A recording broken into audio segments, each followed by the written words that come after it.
하나님의 말씀 받습니다. 하나님의 말씀 사무엘상서 15장 10절로 23절까지의 말씀입니다. 사무엘상서 15장 10절로 이하 23절까지의 말씀 한 절 한 절씩 교독하시고 마지막 절 함께 하도록 하겠습니다. 여호와의 말씀이 사무엘에게 임하니라. 이르시되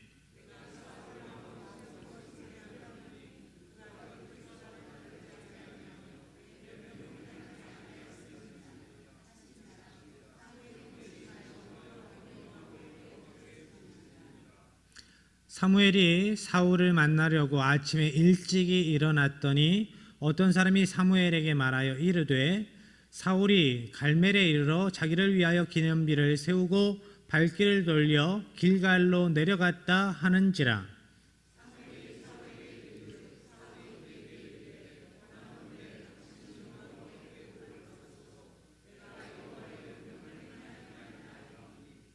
사무엘이 이르되 그러면 내 귀에 들려오는 이 양의 소리와 내게 들리는 소의 소리는 어찌 됨이니까 하니라.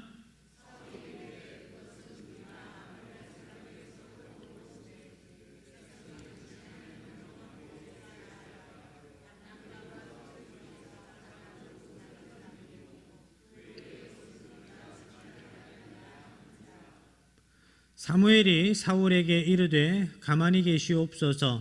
간밤에 여호와께서 내게 이르신 것을 왕에게 말하리이다 하니 그가 이르되 말씀하소서.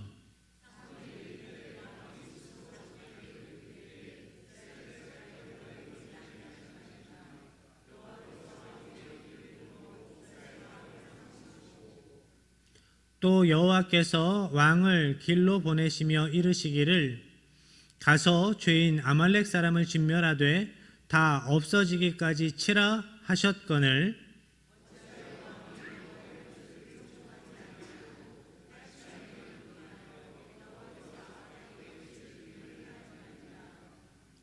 사울이 사무엘에게 이르되 나는 실로 여호와의 목소리를 청종하여 여호와께서 보내신 길로 가서 아말렉 왕 아각을 끌어왔고 아말렉 사람들을 진멸하였으나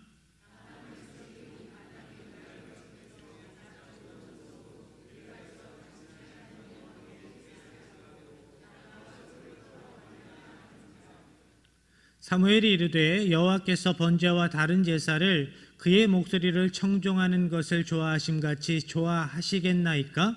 순종이 제사보다 낫고 듣는 것이 순양의 기름보다 나으니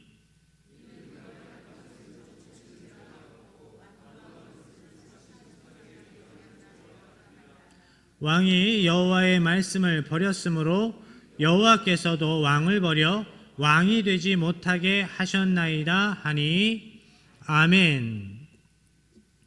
사울이 블레셋과의 전쟁을 앞두고 자기 마음대로 자기가 제사장이 되어서 하나님께 제사를 드립니다. 사무엘은 사울의 행위가 하나님 앞에 죄된 것이다, 분명한 죄다라고 이야기를 합니다. 하나님은 사울의 행위가 하나님께 대한 불순종이라는 것을 분명히 말씀하시고 사울을 왕위에서 폐하시겠다라고 하십니다. 다른 왕을 세우실 것이다.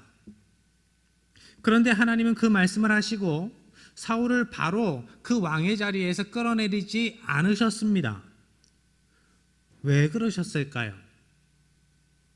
단번에 왜 왕위에서 끌어내리지 않으셨을까? 사울에게 기회를 주시는 겁니다. 하나님께서 심판의 말씀을 주시는 목적이 어디 있습니까? 심판이 목적이 아닙니다. 그 죄를 깨닫고 돌아오라는 것이지요. 회개하라는 겁니다. 기회를 주시는 겁니다. 그렇지만 사울은 그 기회를 날려버립니다.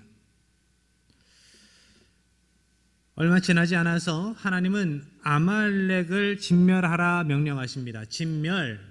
아말렉을 공격해서 그 모든 사람이든 가축이든 모든 것을 죽이라. 헤렘, 진멸을 명하십니다. 사울이 전쟁을 위해서 군사를 모집하니까 21만 명이 모였습니다. 블레셋과 싸울 때에 3천의 군사 중에서 다 흩어지고 도망치고 600명이 남았던 것과 비교해 볼 때 참 순조로운 전쟁 준비입니다. 잘 되어가고 있는 것 같습니다. 전쟁을 했습니다. 전쟁에서 이겼습니다. 모든 것이 순조롭고 모든 것이 잘 해결되어 가는 그때에 문제가 생기지요. 사울이 아말렉 왕 아각을 죽이지 않았습니다. 가축 중에서 좋은 것, 기름진 것을 남겼습니다.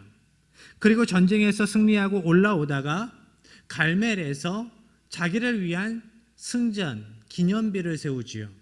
그리고 하나님께 제사하기 위해서 길갈로 내려갑니다.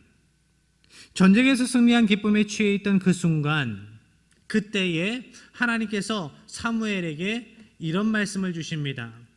내가 사울을 왕으로 세운 것을 후회한다. 사무엘은 길갈로 내려가서 사울을 만났습니다. 사울은 반갑게 사무엘을 맞이합니다. 13절의 말씀 함께 합니다. 사무엘이 사울에게 이른즉 사울이 그에게 이르되 원하건대 당신은 여호와께 복을 받으소서. 내가 여호와의 명령을 행하였나이다 하니. 사울은 자신이 하나님의 명령을, 하나님의 말씀을 온전히 순종했다고 뻔뻔스럽게 이야기를 하고 있습니다. 사울은 자신이 한 행동이 문제가 되지 않는다라고 여기고 있습니다. 오히려 자기가 여호와의 명령을 잘 준행했기 때문에 사무엘이 복받게 되었다고 자랑스럽게 이야기를 하고 있는 겁니다. 사무엘 선지자요, 제 덕 좀 보시게 됐어요. 제가 하나님의 말씀을 잘 준행해서 이 전쟁에서 이겼기 때문에 사무엘 선지자요, 당신이 하나님께 복받겠습니다 라고 얘기를 하는 겁니다. 제 덕이에요. 제 덕이에요. 그렇지만 사무엘은 이미 하나님께로부터 사울의 죄에 대해서 들어서 알고 있었습니다. 사울의 불순종으로 인해서 하나님께서 얼마나 근심하고 분노하고 계시는지 알고 있었습니다. 그러한 사무엘이 이렇게 이야기를 합니다. 그러면 이 양의 소리는 뭡니까? 그러면 이 소의 소리는 어찌 된 겁니까? 사무엘의 질책에 사울이 핑계를 댑니다. 15절입니다. 사울이 이르되 그것은 무리가 아말렉 사람에게서 끌어온 것인데 백성이 당신의 하나님 여호와께 제사하려 하여 양들과 소들 중에서 가장 좋은 것을 남김이요 그 외의 것은 우리가 진멸하였나이다 하는지라. 양과 소 중에서 가장 좋은 것은 여호와께 제사하기 위해 남긴 것입니다 라고 이야기를 합니다. 그것도 자기가 남긴 것이 아니라 백성이 그렇게 했다라고 변명하고 있습니다. 그리고 그 외의 것은 우리가 진멸하였습니다 라고 이야기를 합니다. 그것들 말고는 모두 하나님의 말씀에 순종했다라고 변명하고 있는 겁니다. 진멸하라, 모든 것을 죽이라는 겁니다. 예를 들어서 죄를 짓고 판사 앞에 선 죄인이 있습니다. 그가 이렇게 이야기를 합니다. 제가 사기는 쳤지만 사람을 죽이지는 않았어요. 사람이 안 죽었는데 뭐 어때요? 제가 무슨 죄를 지었어요? 사람만 안 죽었으면 됐지. 이렇게 이야기하는 격입니다. 사무엘이 사울에게 하나님의 말씀을 전합니다. 하나님께서 당신의 불순종으로 인해서 진노하십니다. 당신의 행위로 인하여서 심판하시기로 작정하셨습니다. 당신을 왕의 자리에서 내리시고 다른 사람을 왕으로 세우실 것입니다. 당신의 행위를 하나님께서 악하게 보십니다. 그런데 사울은 하나님께서 사무엘을 통해서 이렇게 자신의 죄를 드러내는데도 계속 변명할 뿐입니다. 20절, 21절 함께 합니다. 사울이 나는 실로 여호와의 목소리를 청종하여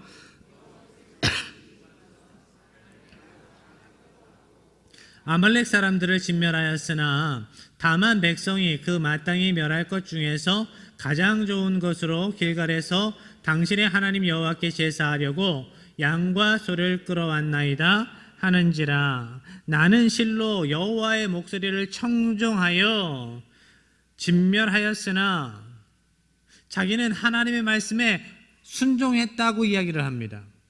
아말렉 사람을 진멸했다고 이야기를 합니다. 또 자기가 아니라 백성이 잘못한 거라고 책임을 떠넘기고 있습니다. 그렇지만 본문 9절 말씀에 보면 분명 이스라엘 백성뿐만 아니라 사울이 함께 그 죄를 지었다, 사울과 그 백성이 그 죄를 지었다라고 말씀을 하십니다. 사무엘은 사울의 변명에 이렇게 답하지요. 22절 23절 이어갑니다. 사무엘이 이르되 여호와께서 번제와 다른 제사를 그의 목소리를 청종하는 것을 좋아하심같이 좋아하시겠나이까? 순종이 제사보다 낫고 듣는 것이 순양의 기름보다 나으니 이는 거역하는 것은 점치는 죄와 같고 완고한 것은 사신 우상에게 절하는 죄와 같음이라. 왕이 여호와의 말씀을 버렸으므로 여호와께서도 왕을 버려 왕이 되지 못하게 하셨나이다 하니. 사울이 무슨 변명을 하더라도 하나님께서 번제와 다른 제사를 받으시는 것보다 하나님의 말씀에 순종하는 것을 더 기뻐하시기 때문에 당신의 행위는 분명 죄다라고 가르쳐주고 있습니다. 무슨 변명을 하더라도 당신의 죄를 덮을 수는 없습니다. 거역하는 것은 점치는 죄와 같고 라고 말씀합니다. 점치는 것만이 죄가 아닙니다. 하나님의 말씀을 거역하는 것도 귀신에게 그 미래를 물어보고 자신의 인생을 내어 맡기는 것과 다름없는 죄입니다 라고 이야기를 하는 겁니다. 완고한 것은 사신 우상에게 절하는 죄와 같음이라. 완고한 것은 마음이 굳은 것은 사신 우상, 원어로 보면 헛된 드라빔이라고 됩니다. 우상에게 절하는 것과 같은 것입니다 라고 이야기를 합니다. 교만한 것은 우상 숭배입니다. 사울은 아말렉과의 전쟁에서 승리하고 자신의 기념비를 세우고 백성들에게 왕으로 인정받았습니다. 왕으로 세움받은 그 자리, 왕으로 인정받은 그 자리, 길갈은 이스라엘에게 있어서 아주 의미가 있는 곳이었습니다. 이스라엘이 가나안을 정복하려고 요단을 건너서 처음 진친 곳, 그곳이 길갈이었고 이곳에서 처음으로 할례를 제기하면서 노예였던 애굽에서의 수치를 하나님께서 굴려보내셨다라는 뜻으로 그곳 이름을 길갈이라고 명명했습니다.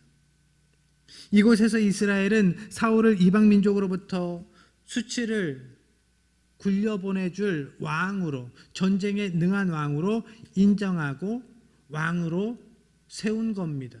그런데 그 자리에서 사울이 하나님께 버림받았습니다.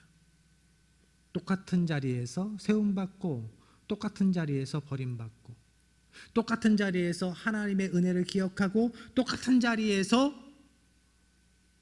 죄를 짓고 우리의 마음자리에서 똑같은 마음자리에서 똑같은 가정에서 똑같은 교회의 상황 가운데에서 우리는 은혜에 대한 감사를 표현할 수도 있고 하나님께 변명할 수도 있고 하나님의 선한 사업에 힘쓸 수도 있고 또한 그 자리에서 죄를 지을 수도 있다라는 말씀입니다. 동일한 자리에서.